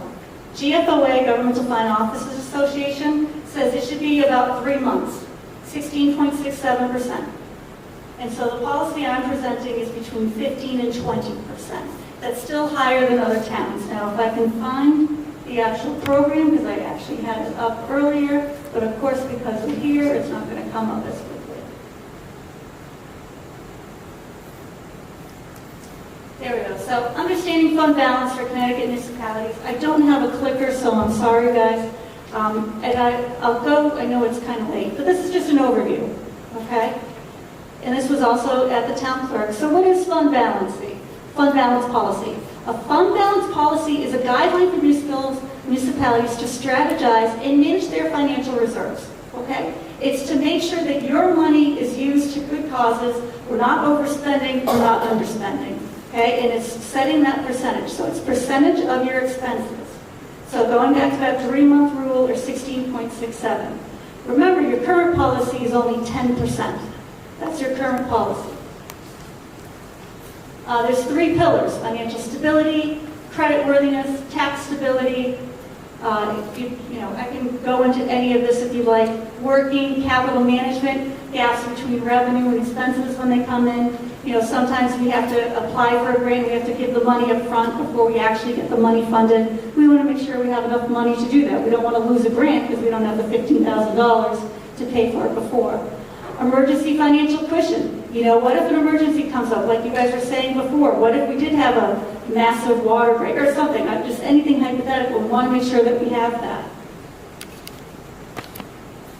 Credit rating protection. This is a great thing. You guys are currently in AA3. And if we especially going to get together a bigger plan of what we want to do with the town and we want to go to bond, we want to make sure we have the perfect fund balance. We want to show that we have credit worthiness by having the exact amount. Not a 10%, not a 30%, what do they recommend, which is the GFOA 15 to 20. So, fund balance standards. GFOA, Government Finance Officers Association, estimates comprehensive standards, fund balance, 17 to 20%. Okay? We've heard that before. You can look this up in this presentation, or if you're on your phones, look up from the state or federal guidelines for municipalities and you'll find the same thing. It gives financial stability and operational continuity, strong credit rating, I don't want to get in the way of anybody, protection against economic uncertainties, and strategic financial planning and flexibility. That's GFOA standards, state standards, and also national standards. Credit rating downgrades. We are very fortunate we are not in the other way around. We do not have a below 7%. okay? And we never want to be there. So that's the part about working together and making sure we're transparent, having a fund balance policy that works for our town that we can all agree upon. Okay? Now this is probably the point where people are like, what do we do, what do we do? The core problem with excessive funds is, according to GFOA, if you have more than 20%, you're hoarding the money. So we're taxing you, taking your money, and it's in the town's bank account, but it's your money. So at what point do you say enough's enough? And that's what part of this policy is about as well. What is considered a safe, stable reserve? What's considered excess and what's considered too low? So we want to try to find that balance, and that's the purpose of why I'm here today. Okay? Now, when you do have an excess, and this is all from GFOA, if you're over 20%, it's an unfair burden to taxpayers. We're holding their money unnecessarily, and there's missed opportunities. If we're holding money, we can't do that capital plan. Or if we're holding money, we can't reduce the mill rate. And those are two things that you absolutely can do legally. Okay? So the optimal range, GFOA is saying between 17 and 20%. That's extremely healthy, guys, and we are very lucky that we can be within this. Moody investors recognize 15 to 20% as a key indicator for creditworthiness. The National Advisory Council on State and Local Budgeting does. And Connecticut municipalities with 15 to 20% reserves consistently remain a AA rating or higher. Here's an example, Norwich, next door. And so most towns, you can actually look up what their fund balance policy is. It is a standard policy that most towns have. And it should be listed, in my opinion, separately. That's what I'm used to having all the financial policies right there in one swoop so you can find it. Like, we shouldn't be looking like we did to try to find it. Norwich, Target, they do 15 to 18%. Hampton is 10 to 12 with a minimum of 7. West Hartford has a 15 to 20. And that's actually what I'm recommending too. And that's aligned with AAA credit rating objectives, demonstrating financial excellence and long-term objectives. So going back to what most people were saying here earlier, well, what do you do with the excess? It's a combination. It's a combination of capital and offsetting the mill rate. And it's what works best for the town. And that's actually part of why you guys are here. That's part of why I'm here. That's why we're creating that capital strategic planning committee. We all want to do what's best for the town and what's the best way to do it. So you can offset the mill rates, identify excess, strategic allocation, tax relief, transparent communication, fund capital projects. I mean, this is like the same thing over and over again, but this is really what you find when you research municipal fund balances, guys. Best practice, you know, formal written policy, and that's what I'm trying to do here. I'm trying to start, I'd like to do like maybe one a month, one every other month, but like as we finish one, go to the next one, so we can have a set of financial policies that go along with what we're putting into your Board of Finance policies. Building public trust. I mean, I think that's something that we need to work on, and that's my main goal, guys. Is I want to build that trust. I'm here to support you. You know, we've got to do what's best for this town. And final thought is fairness to taxpayers. It's balancing that out. You know, what are your core objectives? Where do we want the town to be in 20 years? How do we get there? We are down to one bond. We want to have the credit rating, and we want to do what? But right now I'm hearing, we want a roof here. We don't know if we want this building here. We don't know if this... Stop. Let's breathe. Let's take a step back. Let's get one plan together that we can at least agree on where we want to move forward, and at least have a goal, an objective, and a strategic plan, and then financially work towards it. Not just throwing money to spend money, but just have it as a plan. And also, if we do have, try to balance the taxpayers. I mean, we're all hurting. I get it. You know, no one has money nowadays. So if we can try to keep the tax liability stable, I think that's appropriate too. So it's finding that balance, guys. So taxpayer, fairness, and equity. So this is just more of to illustrate, you know, what fund balance is and where do you guys want to be, and start coming up with policies. And as I said, I didn't recreate the wheel. I just made it prettier and put a scope and objective on it and increased the percentages. So now, There's been discussion that there should be 3 months. Yes, that's GFOA standard, 3 months, 16.67%. My simple mind is saying 3 months is 25%. 16.67, it's total expenditures. Just thinking a quarter. Oh, okay. Quarter of the years. 3 months is Yeah, it's a quarter of the year. 16.67, it's what they're, 2 months then, 2 months. Right, 2 so- months. Sorry. I'm like, wait a second. I'm hearing 3 months, and that's what I was always taught by my grandparents always yelled at me. Mhm. Make sure you have 3 months put away. And now you're saying the GFOA is town's saying 2? 16.67. 16.67 is the general GFOA's recommendation. I haven't seen any fund balance policies which go up to 25, not to say that there's not any out there, not to say that you can't do that either. You know, Just curious, I mean, the policy does say that you may go over, but you shall come up with a plan if you fall under. So if I could just chime in a little, the GFO does say, The 2 months. yeah, the 2 months. However, Sean, this Connecticut state statute, they operate a little different. They say you cannot be over what your current tax levy amount is.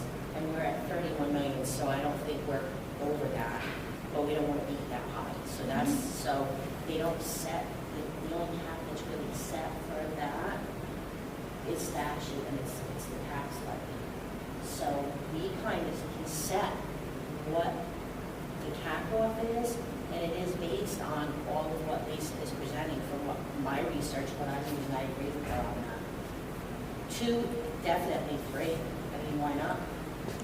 Because the state's saying you can't be over what your tax levy is, but all of the standards of financial accounting say 2 to 3 months.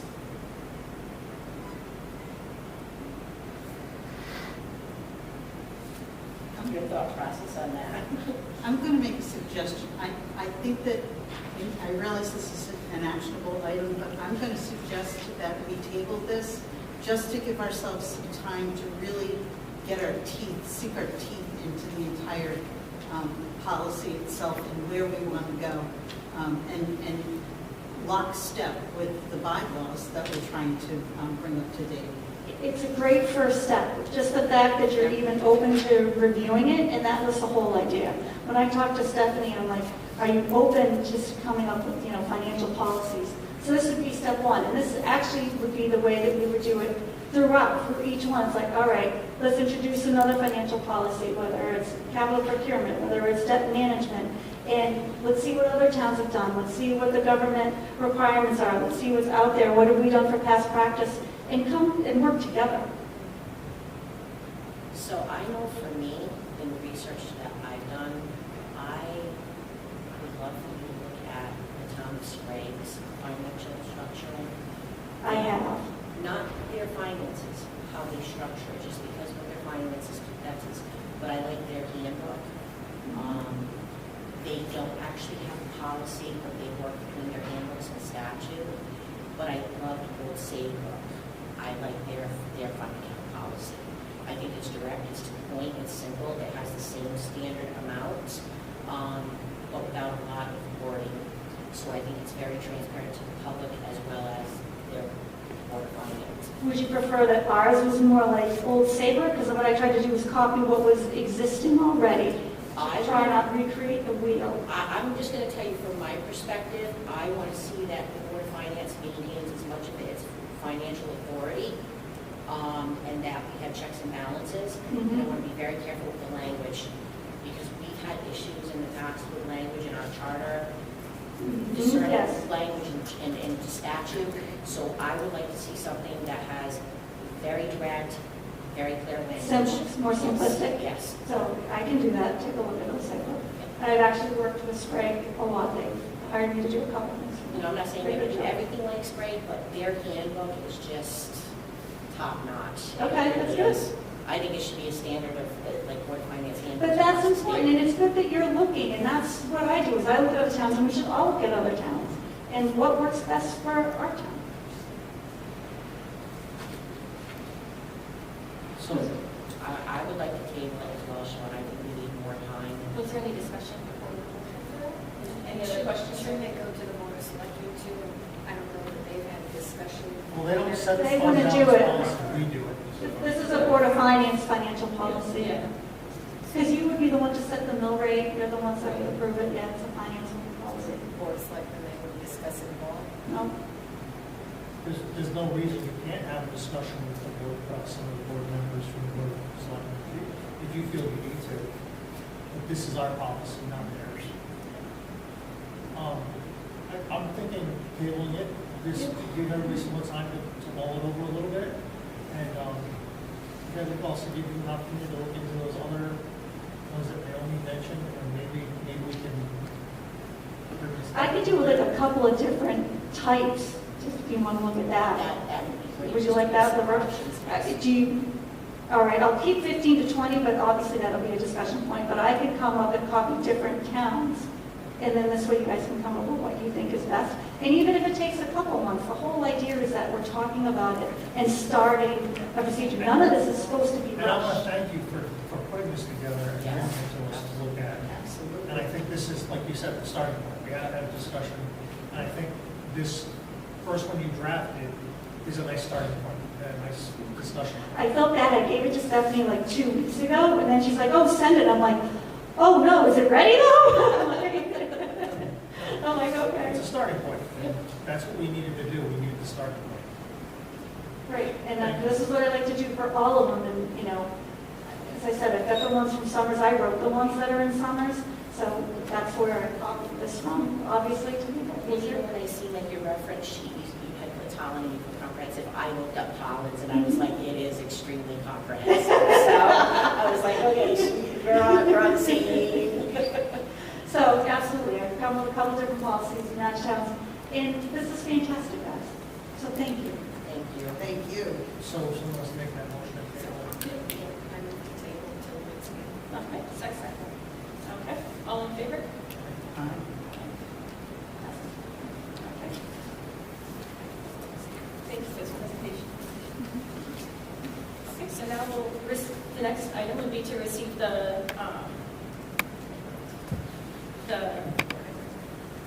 and this one that says the audit report, but it's actually the audit update from the Board of Ed and Finance. It's simple, they don't have one yet. He told us about 2 weeks in that last email that he went, he said another 2 weeks for the audit, and that he will probably have to file an extension for the state's single audit, which is more other stuff. And then, once the audit is done, then we will do an RFP. So will this be the second extension? No, we haven't even done the first one We yet, haven't done the first one yet. even though it's January. But you think we're going to need to file for extension? He doesn't think we're going to need to file for extension for the general Okay. ones, but the federal one that was for all the grants, he was thinking that he needed an extension for that. Why? I can't answer that. And there's 3 of us that continue to email and ask questions all the time. It may take a day or 2 for him to get back to us, but he does, but he continues not to answer the direct question of what will be done by the end of the month.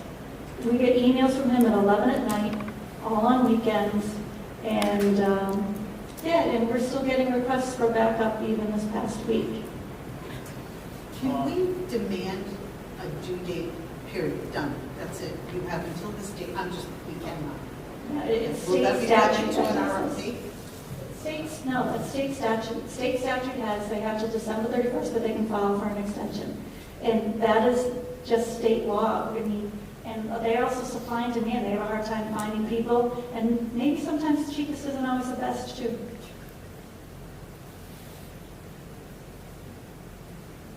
Well, as we discussed in our last So- meeting, we're going to be looking for another firm, right? But I can't do an RFP till I have Right. a budget audit. We also have to be very careful because we don't want to push the envelope too far with this because he may just shut down. We want to be able to have at least completion so we can go to the RFP for the next round. And also, in all fairness, it's a small world. They do know a lot of people. So is there a chance we're going to have this before we get too deep into the budget? Yes, I would say 2 weeks. I did get a draft. Kevin and I got a draft to look at, and there were some changes that had to get done.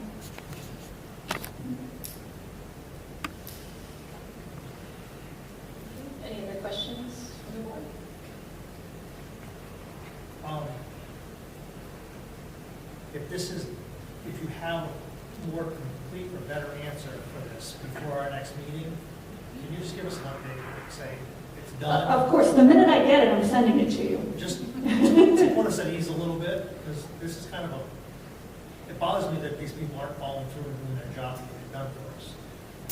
And it was awful because when I started, not even 2 months ago, the stuff that Kelly submitted on like October 1st wasn't even looked at. Right. And so it is a shame. But it makes us look bad as a town for not getting this done on time, in my opinion. Well, it's a third party, so bond ratings wouldn't, they expect it, they understand it. I mean, you've got all us, it's not like you've got a laundry list of items that, the general fund wasn't balanced. You don't have those laundry list of items. No, I think it was done much better this year than last year, with getting it all to the information they needed. Mm-hmm. And I don't think it's our fault now. I think it's on them for not getting their stuff, their act together. Yeah, Courtney and I even met today and just went through matching up. So I agree, and yes, we full intentions of sending out the minute we get it. Again, thank you for everything you've been doing on this. Teamwork. It's good to see. No further questions? Okay. So the next item would be the Town Charter, Section 2-5-C, after recommendations by the Town Board of Selectmen and approval by the Board of Finance, any sale or purchase of real estate or interest therein would be continuing the lease for the cell tower with Crown Castle. Yep, yes, you'd like to present. I am hoping that the members of the committee were here for the presentation from the town side for what went on with the cell tower and also the ECC building.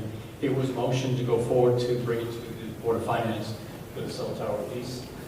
I did work with, there was one resident, the fire chief from Moosup, who was concerned about what would be able to go onto that cell tower. And those are 2 whip antennas, and that's in that language, so he's happy with that. The cell tower presentation, I have copies available if you need copies as well, but it's really, we're about to come up with the end of the lease. And it was thought that we could actually modify what we have existing and then also increase the value. So instead of the every 5 years going up 15%, we would actually get more money if we did it annually 3%. So that was the main change that we talked about, and they want to continue on with us. So if you are so willing and inclined, just a motion is to go to a town meeting and board is like a meeting on Monday. We'll pick a date, and I think it's going to be February 19th. So that would be on the 4 questions. By the way, tomorrow night is a presentation of the 4 new proposed ordinances. We'll be discussing those tomorrow night, and then the Board of Selectmen will vote to move forward with that as well as this item on the 19th for a town vote. So, just for my own knowledge, because I'm not sure how this all works, I understand that they own the tower. Correct. We own the land, and that's what the lease is all about. So, is there a chance that there's other cell tower companies that would be interested in having that location? There are none. There are none. This is the only game in town. Yep. There's nothing else to go to. What they do now is they look for private properties. And the private properties that they can find, we're going to deal with those people. Right. And I've heard that they were very lucrative. I'm just curious if there was other I've sources checked other than that. with, checked with other companies as well. So we're really, this is the best you can get. Yep. And what are they looking at for increase? So, Money-wise? I think it was 32,000 we get monthly. Not positive the other number. We're going to go up to 4,000 a month. Instead of doing 15% after 5 years, it's 3% a year, so it compounds annually. Okay, so what are we looking at per month? 4,000. 4,000 per Yeah, month? up to 4,000. Okay. I just wanted to confirm that. Thank you. It seems like a much better deal. I was at the presentation, I looked at the numbers. It looks like a better deal to go this route. I was just curious if that was the only game in town. I would support sending it to the town meeting. Anybody else have any questions or concerns for the motion? I make a motion to send to town meeting the lease agreement for the cell tower site, not for the sale, for the lease agreement. Lease agreement for Crown Castle. Second. All in favor? Aye. Thank you. Motion passes. Okay, now we have the next item on our agenda is to add the proposed budget schedule. And then this, if you guys would like more time to look at it, we can table this also. I think, I don't know that we need to table it. Yeah, I just wanted, if it's something anyone's concerned about, we can. My question is, has the Board of Education or the Finance Director of the Board of Education looked at these dates and is it doable? And as far as the... I'm almost done. You're all I'm set? ready for final pieces. I'm ready. And have you seen the dates? Are you okay with the dates as a selectman? If you'd like to see. So I had it. Or you have it. This is different than the previous sheet that I've seen. We did change one date. I think it was, we made it March 11th. Yeah. Okay. Is that the only difference? Yeah, I think it was March 4th, and now it's March 11th. Yeah, now it's Yeah, March. it's a 7 Yeah. or something. Tuesday, Yeah, we Friday. have to see that. That's great, I also. Okay, perfect. So, the Board of Education, as far as, me and Mr. Renton did look at this today, because we had an email, and, yeah, this works perfectly for us as well. Just like We're the going to town. present together as well. We're going to start off together and then go on our different. Well, I'm okay with these dates. I don't know about everybody else in the board. I just wanted to hear what the people have to present. But Yeah. I move to accept the budget schedule. I'll second it. All in favor? Okay. And the last item on our agenda? Adjournment. I'll motion the adjournment. Also, I'll second it. Okay, meeting adjourned. That is A-okay. Exactly. Enjoy your Yes. vacation.